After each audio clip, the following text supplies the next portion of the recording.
Welcome to Luca and Miguel. Enjoy the video. You start by preparing the pen and surface so they can communicate. Charge the pen or replace its battery.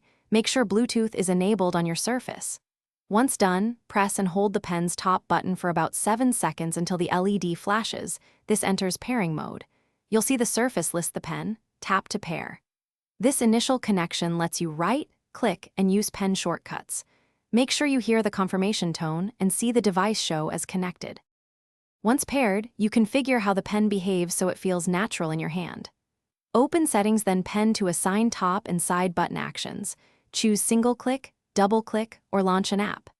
Next, adjust pressure sensitivity and palm rejection in the Surface app or your drawing program so strokes match your intent. Then practice simple gestures. Draw lines, press harder for thicker strokes, and flip to erase if supported. This builds muscle memory and reveals any mapping tweaks you need to make.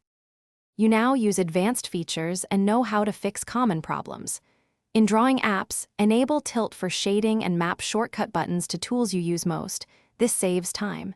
If the pen lags or loses connection, repair it, replace the battery, and check for Surface firmware updates. Once done, try a quick restart.